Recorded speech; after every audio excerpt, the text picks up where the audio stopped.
AfterBuzzers, Christmas come early. It's a very glow Christmas. And it's also episode 10. You made it to the finale. Congratulations. You finished your binge of Glow season 3. I hope you enjoyed it just as much as we did. You won't want to miss what all we have to talk about. So stay tuned. You're tuned in to AfterBuzz TV, the ESPN of TV talk. Now, let the buzz begin. I feel like we should sing a Christmas carol. Yeah, sure. Do you know one? Sure. Jingle bells, jingle all the way. Listen, I love Christmas, so I was Carmen during this episode. It was such a feel-good season finale. It really They was. just and they put a little Christmas bow on every little arc, didn't they? See, I love what you did there. I love what she did there because I'm a Christmas fiend. I'm like Buddy the Elf, but I'm not Buddy the Elf. I'm Candice Cruz. Thanks so much for joining us on this wild ride of Glow Season 3, Episode 10. Y'all, we made it. And I'm joined with the iconic, gorgeous. What it just keeps getting better. Intelligent. Intelligent, I don't know. Powerful, strong, empowering, independent, empowering. Little Egypt. Yeah, I'll take it. The original Glow Girl. There you go. From the original cast. You're an OG. Yeah, it is. Yeah, hashtag OG. Hashtag you're a goat. I know. Isn't that cool? I mean, isn't it weird that you're being called a goat though? Yeah. Well, I guess that could be worse. I had to figure out what it was called. When someone said you're a goat, I'm like, what does that mean? Greatest of all time. I'll take that. Yes. Yeah, I'll change my plate. Sure. Ooh, oh, yeah. There you go. Yeah. Well, I mean, listen, Carmen was the greatest of all time. She was the goat in this episode to me because she brought all these ladies together for Christmas time. And we pick up all the pieces from the fire and the blow up and everything that happened in the last episode and kind of bond together. And they're doing Secret Santa. Yes. Which everybody got their Secret Santa. Did you ever do Secret Santa? Yeah, a couple times. Yeah. So fun. Yeah. And Carmen takes it very seriously, clearly, which we saw at the very end. But we still got Ruth kind of in her feelings. And when I say kind of, she's really in her feelings about losing the job. Yeah. Losing the role. And then she's just trying to get through it. She's going through the motions at this point. And apparently, they're not showing any communication between her and Sam from that last moment in season in episode number 9, where he leaves in the car. So that's weird to me. That's like, don't you want to talk about it? See, that's my thing, is that I really liked what you said in our previous episode where you were like, this isn't the mentality of a grown adult. This is the mentality of a 16-year-old having a fit. Yeah. And that's what it feels like. And I feel like her pride's getting in the way right now at this point. Yeah. And he is, obviously. He's a very prideful man. I mean, for Christ's sake, he didn't let his daughter be around when he had a heart attack. So, I mean, his pride is in the way. Her pride is in the way. You got two prideful people trying to be together, and it just doesn't work. It's not working right now, but don't you want to see that come to a resolution? I mean, what the hell? I thought for sure we were going to see Sam emerge.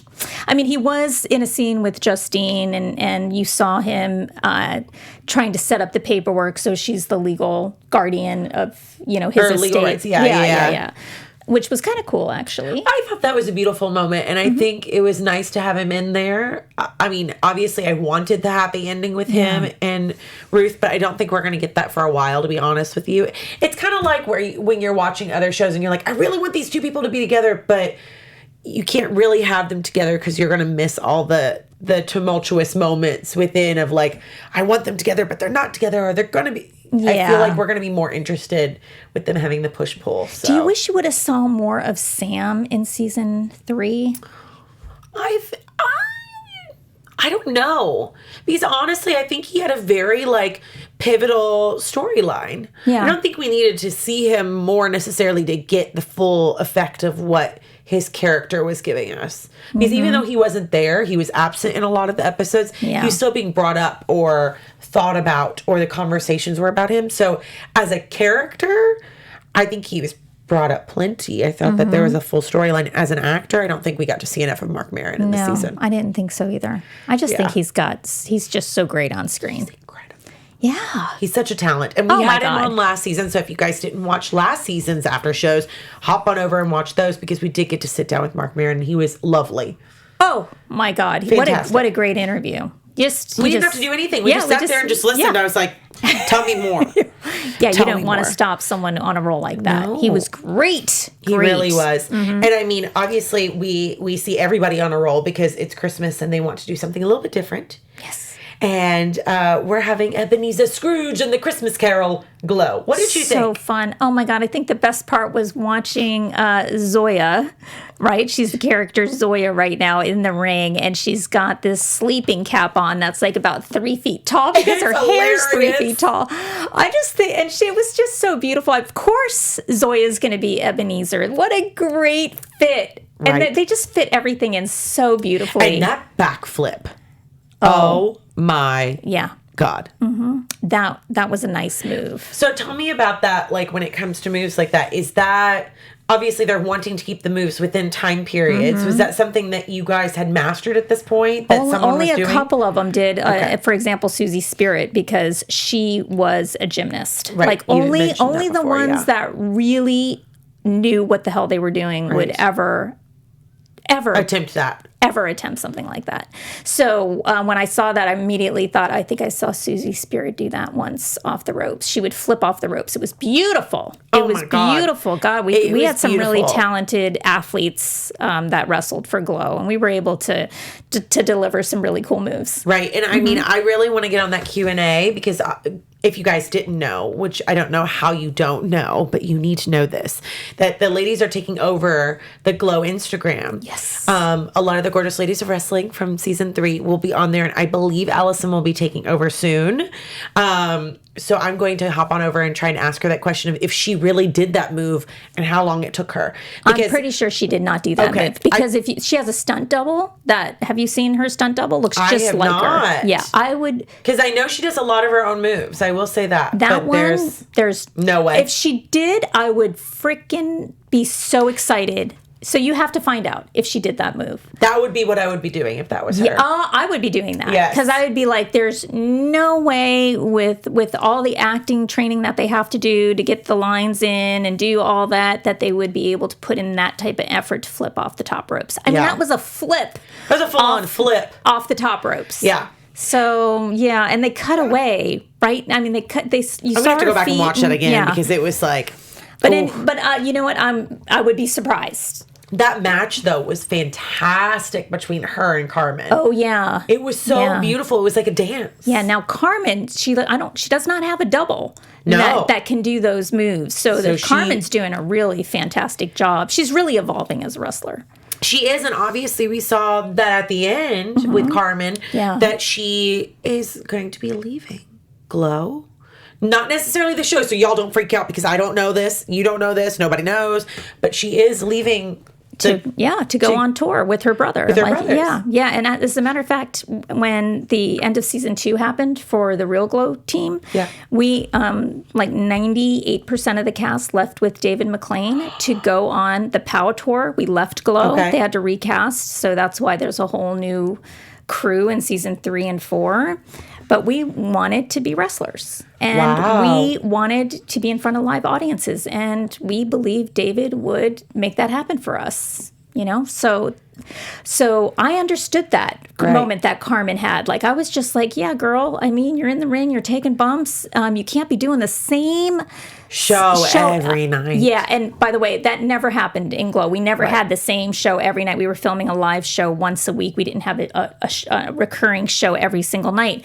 So I'm just saying that so that you can understand it's really tough to put together matches every single night. But if you're only shooting one day a week, it's completely different. Of course. And I was bored. Like, if I had to keep watching them work around the same stuff, it was. So I thought the writers did a great job with not showing a lot of wrestling. This time because we saw it already. Seeing the same show every single night. And they did a great job showing that in previous episodes where she's taking her makeup off and it's the same thing every single night. So we felt that, and I loved how much obviously Christmas spirit was there because that's my favorite. But we do see that Cherry Bang's husband comes back. Wasn't that romantic? When Keith comes back and they're singing those Christmas songs and Santa Claus walks in. And that moment between Carmen and Cherry, though, was so beautiful. I started crying. I cried a lot during this episode, to be honest with you. Because there was so much, and even previous episode, in episode 9, but where she said, I was your secret Santa, and I figured that this is the present that you wanted. And that moment of just like, thank you. Yeah. Oh, I'm getting emotional just thinking what? It's so fun watching these shows with you, Candice, because it's like sound effects are going off to the left and the right. Because you'd see Keith come in, and Candice would be like, "It's Keith," and then Cherry Bang would see Keith, and then you would hear Candice right in my right side, and she's just like, "Oh, they love each other. It's so beautiful." It's just like, it's so sweet and endearing. I mean, you're like the best person to like. I want to go to movies with you. Like, I just want to sit and eat popcorn and just listen to you with the anytime. Because this is not just like when I love a show, I commit, and like that's again kudos, and I cannot say it enough. The acting in this show, when I can get lost in a show completely, that's when I know that the writers and everybody on the team and the actors have like allowed me the space to submerge myself into a world that like I can go yes, which I did. And that moment with the two of them sitting on the steps of like, where are we? Yeah. And him leaving, that he met a woman to talk about adoption. And I think that was the most selfless yet amazing thing that he could have done of actual compromise. Now, I mean, it's up to Cherry. We didn't see her make an actual decision of saying yes or no, but I think it was a very strong yes, non-verbally. But that way she can keep her body. She can work and continue doing what she loves. And they get to have a child together that is their child. And he's willing to raise. He will be willing to raise, and he gets the child that he's always longed for. Yes. That that Cherry will love just as much, but it hasn't been like a desire as much as it has been for him. Right. So I think it was like a beautiful moment. Yeah, that was a beautiful moment. What were some other beautiful moments? How about when Debbie Egan actually can't find Bash? She's like, where's Bash? He's supposed to be in costume. We need him here for this segment. Oh, God, and then I cried during this one, too. She goes to look for Bash. He's in the suite sleeping. He's been drinking. He's devastated. I think he's more passed out than sleeping. But oh, my God, when he opens up his heart and he's just like, because he tells Debbie, like, I was with a guy, Rhonda saw it, and I liked it, and I can't pretend I don't want more of it, and I'm afraid that I'm not going to be the son that my mother wants. I'm afraid I'm not going to be the wife that the husband that Rhonda needs, and I'm afraid I'm going to die. Like that? Oh, my God. With tears and crying, and I was crying. My God, I think you were crying a little bit. How could you not? And like that, oh, God. And kudos to him to finally the character himself figuring it out. Yes. I think it's been weighing on his heart for so long. Did he figure it out? Why did he say that to Rhonda at the end, where he's like, I just want you to be, I want to be married. I want to move back to LA. I just want you. He's lying to himself again. I don't think that it's an uncommon thing. And I still think it's something that happens today I mean, again, I've never lived the male experience. I don't know. Yeah. I've never lived a day in the life of someone that has a gay orientation or within the LGBTQIA community. But I've seen so many different stories by people of just like, they have their own ego going at them. Like, society raises people to fit in a mold. Mm-hmm. Like, you're a girl, you do this. You're a boy, you do this. And when you go against that mold, like, look at how many things go against that mold. Like, he saw all the issues last night, or the previous night and previous episode, where you got all those slur words and people going against the AIDS, fundraiser. And AIDS alone is terrifying. And you're coming from a wealthy family and you have $40 million that's just been given to you, and that could be stripped away. And like, you found a love, even though it may not be romantic love, and in a wife, and she may be stripped away. Like, he's put in this predicament that he can't win. Or he doesn't think he can win. I think I think you can win anything. It just depends on if it's going to be the outcome that you hope for. Yes, exactly. But I think even Debbie gave him that.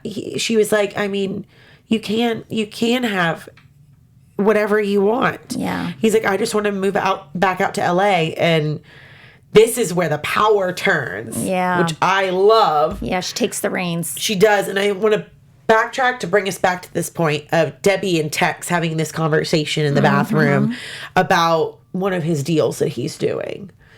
And I saw a light switch for her. Yeah, so here's basically what happened. Yeah. So Tex is like talking about what bow tie he's going to wear, whatever that thing is that they Bolo, dangle. whatever.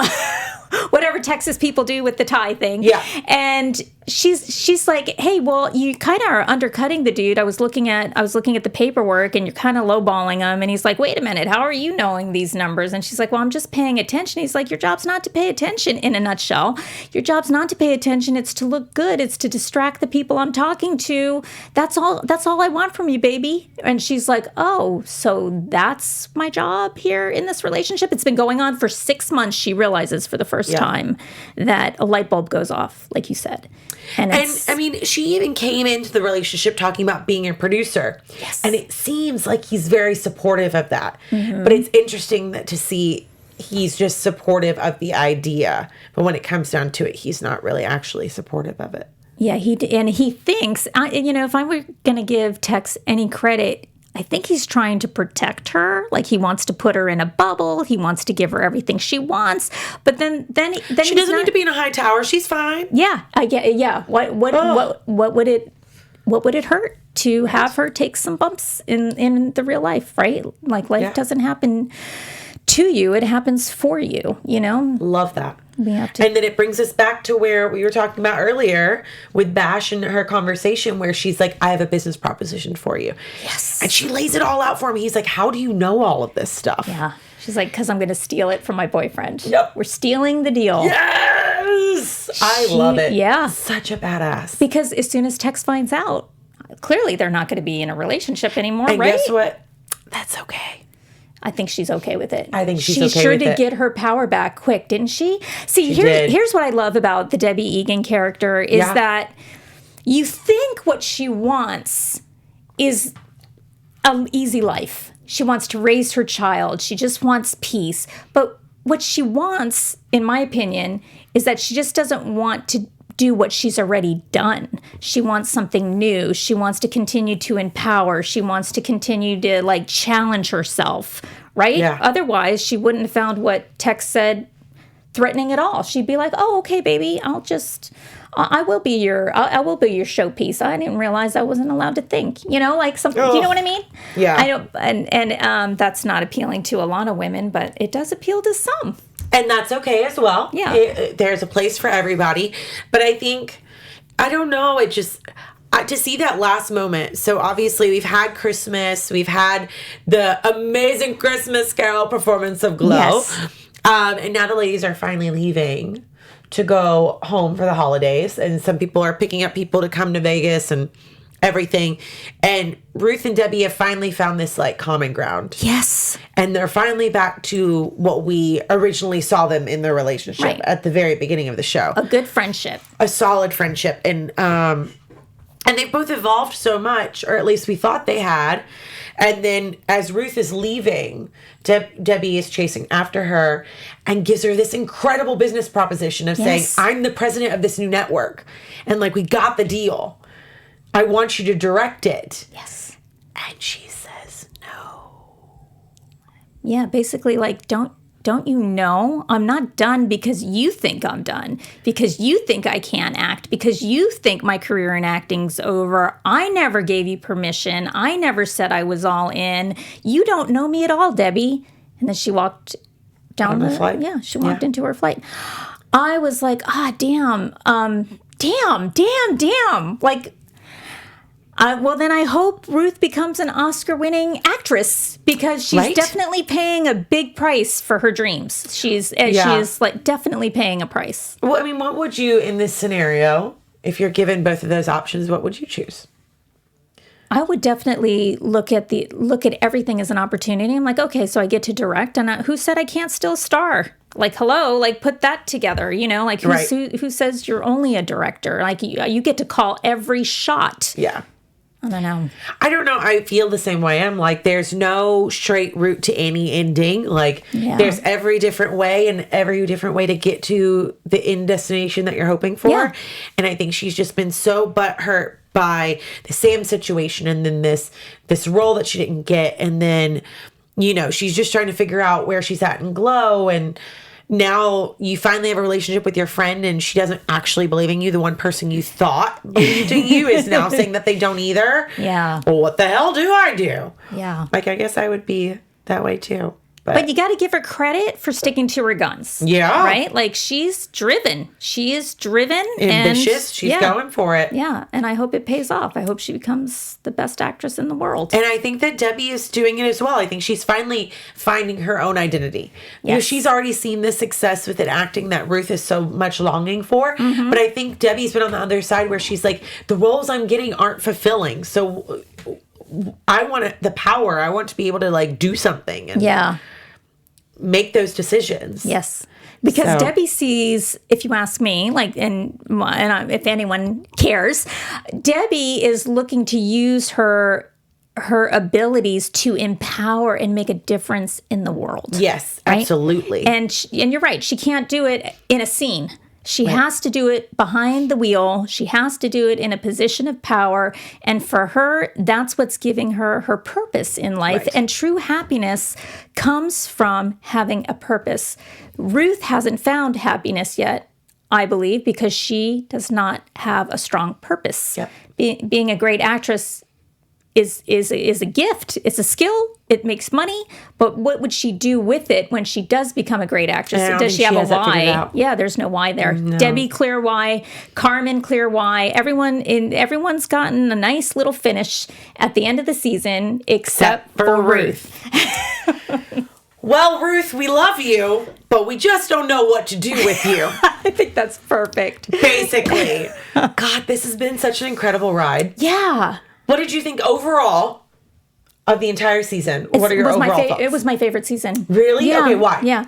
Well, honestly, because I really love the stories. I love character development. I do wish we got to see more wrestling, but honestly, don't show it to us if it's going to be in the same ring over and over and over. We're ready. Hit the road. Let's see a packed house. Let's see them on tour buses. Let's see people pandemonia like the way it was back in the day, right?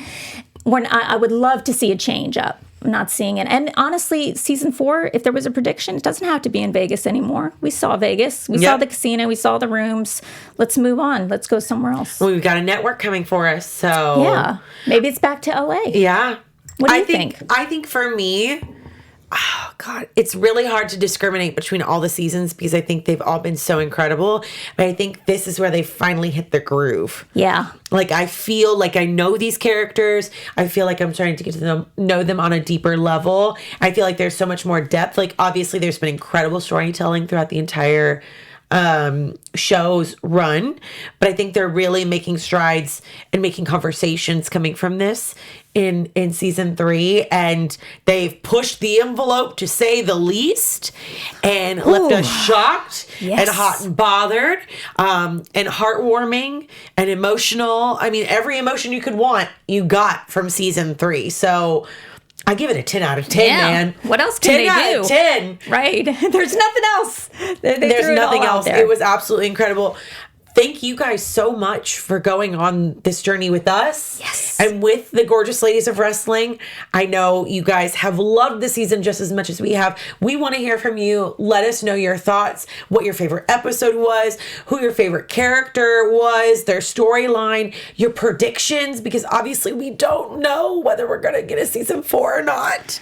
Hopefully we'll find out soon. Apparently it's like 4 to 5 weeks, so I'll be sitting on edge. Yes. Until then, holding my breath. And congratulations to the show for the nominations that they received all throughout this year and going into next year. We wish them all the best. Be sure to go watch our interview with Shakira Barrera, who plays Yo-Yo on the show. Find that on AfterBuzz TV, and make sure to go watch all of our recaps for the entire season. We've enjoyed being here with you guys. My name is Candice Cruz. Please find me on all my social media. Let me know what your favorite part of the season was. You can find me at Candice R. Cruz. And where can they find you, Little Egypt? Okay, Twitter, Instagram, at Little Egypt, and on Facebook, Glow Little Egypt. It's a page, but what's special about that is the archives that I'm building since 2008. You want to know the real story of the gorgeous ladies of wrestling. You want to know what they look like. You want to know if there was a thin storyline here of any similarities. Go down that rabbit hole, and don't forget, Glow, the story of the gorgeous ladies of wrestling, is airing on Netflix too. It's a documentary. Yep. It's the documentary that Liz and Carly, the writers, saw and decided that there could be a series here, pitched it to Netflix, and that's why we are talking about Glow on Netflix, and we just finished season 3 of this amazing Emmy Award-winning program. Love it. Oh, comment. We want to hear from you. Thank you guys so much, and we'll see you guys next time. Love Bye. you. Bye. Our founder, Keven Undergaro, and me, Maria Menounos, would like to thank you for tuning in to AfterBuzz TV. Remember, we're not just the first, we're the biggest in the world, and we're the only destination for all your favorite TV shows. Whatever you crave, we've got it. So go to AfterBuzzTV.com and check out our lineup. Buzz you later. The views expressed herein are those of the hosts only and do not necessarily reflect the views of AfterBuzz TV or its owners or principals.